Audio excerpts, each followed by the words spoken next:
മക്കളെ, നിങ്ങൾ തമ്മിൽ കണ്ട പോലെ തന്നെ നിങ്ങളുടെ +1 പബ്ലിക് എക്സാമിന് മുമ്പുള്ള മോഡൽ എക്സാമിൻ്റെ ടൈം ടേബിൾ അനൗൺസ് ചെയ്തു. പക്ഷേ ഒരു ഏറ്റവും വലിയ പ്രശ്നം എന്താ വെച്ചാൽ ഒരു ദിവസം 2 എക്സാമാണ്. ഒരുപാട് പഠിക്കാനുള്ള പല സബ്ജക്റ്റുകളും കൂട്ടിക്കുഴച്ചിട്ട് ഒരു ദിവസം 2 എക്സാം ആക്കിയത് കുട്ടികളെ ബുദ്ധിമുട്ടിക്കാണെന്നുള്ളൊരു ഡൗട്ട് എനിക്കുണ്ട് കേട്ടോ. സോ 2 എക്സാം, രാവിലത്തെ എക്സാം 9:30 ശ്രദ്ധിക്കണം. രാവിലത്തെ എക്സാം 9:30 രാവിലത്തെ എക്സാം 9:30 AM ഉച്ചയ്ക്കത്തെ എക്സാം 2 PM എന്ത് ചെയ്യുക, സ്റ്റാർട്ട് ചെയ്യട്ടെ. ഈ ഒരു കാര്യം നിങ്ങൾ ആദ്യം മനസ്സിലാക്കി വെക്കുക. സോ 15-ാം തീയതി സ്റ്റാർട്ട് ചെയ്യുന്ന മോഡൽ എക്സാമിൻ്റെ ആദ്യത്തെ എക്സാം നിങ്ങളുടെ സെക്കൻഡ് ലാംഗ്വേജ് ആണ് അല്ലേ. ഹിന്ദി, അറബി, മലയാളം പോലുള്ള സെക്കൻഡ് ലാംഗ്വേജ്. അത് രാവിലെ സ്റ്റാർട്ട് ചെയ്യുമ്പോൾ ഉച്ചയ്ക്ക് ശേഷം അന്ന് ഏതാണ്, ഇംഗ്ലീഷാണ്. അന്ന് ഉച്ചയ്ക്ക് ശേഷം ഏതാണ്, ഇംഗ്ലീഷാണ്.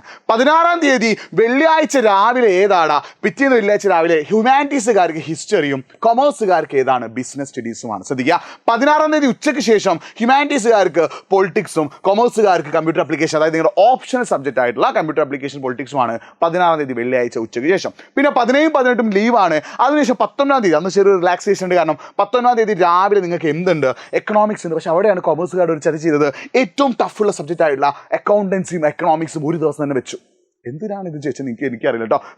ഏറ്റവും ടഫുള്ള സബ്ജക്റ്റ് ആയിട്ടുള്ള എക്കണോമിക്സും അക്കൗണ്ടൻസിയും 19-ാം തീയതി തിങ്കളാഴ്ച രാവിലെയും ഉച്ചയ്ക്കായിട്ട് വെച്ചു. അതിൽ ഹ്യൂമാനിറ്റീസുകാർക്ക് അവരുടെ ഓപ്ഷൻ സബ്ജക്റ്റ് ആയിട്ടുള്ള ജോഗ്രഫിയാണ്. ഇനി 20-ാം തീയതിയിലേക്ക് വരുമ്പോൾ അന്ന് രാവിലെ സ്റ്റാറ്റിസ്റ്റിക്സും ഉച്ചയ്ക്ക് ശേഷം ഏതാണ്, സോഷ്യോളജിയുമാണ് കേട്ടോ. പിന്നെ 21-ാം തീയതി മാത്സുമാണ്. രാവിലെ 21-ാം തീയതി ഒറ്റ എക്സാം ഉള്ളൂ, രാവിലെ മാത്സ് ആണ്. അപ്പോൾ ഇങ്ങനെയാണ് നിങ്ങളുടെ മോഡൽ എക്സാമിൻ്റെ ടൈം ടേബിൾ ഉള്ളതെന്നുള്ളൊരു കാര്യം നിങ്ങൾ എന്ത് ചെയ്യുക, മനസ്സിലാക്കി വെക്കുക. സോ 15-ാം തീയതി സ്റ്റാർട്ട് ചെയ്യുന്നതിൽ എനിക്ക് ഏറ്റവും ബുദ്ധിമുട്ടായിട്ട് തോന്നുന്നത് എക്കണോമിക്സും ഹ്യൂമാനിറ്റീസ് കൊമേഴ്സുകാരെ സംബന്ധിച്ചിടത്തോളം എക്കണോമിക്സും അക്കൗണ്ടൻസിയും ഒരു ദിവസം വന്നത് നിങ്ങളെ വെള്ളം കുടിപ്പിക്കാൻ നല്ലൊരു ചാൻസ്. പക്ഷേ പേടിക്കേണ്ട, എല്ലാം സെറ്റാക്കി തരാൻ നിങ്ങളുടെ കൂടെ എജുപോർട്ട് ഉണ്ട്. സോ എജുപോർട്ടിൻ്റെ ലൈവുകളും കാര്യങ്ങളും കറക്റ്റായിട്ട് ഫോളോ ചെയ്യുക, നമ്മളെ ഫോളോ ചെയ്യുക, നമ്മുടെ ചാനൽ ഇപ്പം തന്നെ സബ്സ്ക്രൈബ് ചെയ്യുക. നിങ്ങൾക്ക് ഈ ഒരു മോഡൽ എക്സാമിനെ കണ്ടിട്ട്, ഈ ഒരു ടൈം ടേബിൾ കണ്ടിട്ട് നിങ്ങളുടെ മനസ്സിൽ എന്താ തോന്നുന്നത്, എന്ത് ആശങ്കയാണുള്ളത്, എന്ത് പ്രശ്നമാണുള്ളത്, ആ കാര്യങ്ങളൊക്കെ എന്ത് ചെയ്യുക, കറക്റ്റായിട്ടൊന്ന് കമൻറ്റ് ബോക്സിൽ ടൈപ്പ് ചെയ്യുക. അതിനുള്ള സൊല്യൂഷൻസ് നമ്മൾ എന്ത് ചെയ്യും, നിങ്ങൾക്ക് അറിയിക്കുന്നതായിരിക്കും. സോ ഇനിയുള്ള ദിവസങ്ങളെല്ലാം സെറ്റാക്കാൻ നിങ്ങളുടെ കൂടെ എജുപോർട്ടുണ്ട്, ഒന്നും പേടിക്കേണ്ട. സോ ടൈം ടേബിൾ മനസ്സിലാക്കി വെക്കുക. 15-ാം തീയതി രാവിലെ ആരംഭിച്ച് 21-ാം തീയതി രാവിലെ അവസാനിക്കുന്ന ഈ സുദീർഘമായ മെഗാ മാരത്തോൺ മോഡൽ എക്സാമിൻ്റെ ടൈം ടേബിൾ നമ്മൾ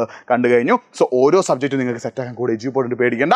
സോ മക്കളെ, നിങ്ങളുടെ ആശങ്കകൾ, നിങ്ങളുടെ പേരുകൾ, നിങ്ങളുടെ കാര്യങ്ങളൊക്കെ ഒന്ന് കമൻറ്റ് ബോക്സിൽ രേഖപ്പെടുത്തുക. ഈ ടൈം ടേബിളിനെ കുറിച്ചുള്ള നിങ്ങളുടെ അഭിപ്രായങ്ങൾ എന്ത് ചെയ്യുക, കമൻറ്റ് ബോക്സിൽ ഒന്ന് രേഖപ്പെടുത്തുക. സോ ടൈം ടേബിൾ ആണെങ്കിൽ ഒന്ന് സ്ക്രീൻഷോട്ട് എടുത്ത് വെക്കുക. കാരണം സ്കൂൾ തുറന്നാലേ നിങ്ങൾക്ക് എന്ത് ചെയ്യുള്ളൂ, ഈ ടൈം ടേബിൾ നിങ്ങൾ സ്കൂളിൽ നിന്ന് അറിയിക്കുള്ളൂ. സോ ഇതൊന്ന് സ്ക്രീൻഷോട്ട് എടുത്ത് വെച്ചിട്ട് സെറ്റാക്കുക. സോ മക്കളെ, വീണ്ടും കാണാതിരിക്കും. ബൈ.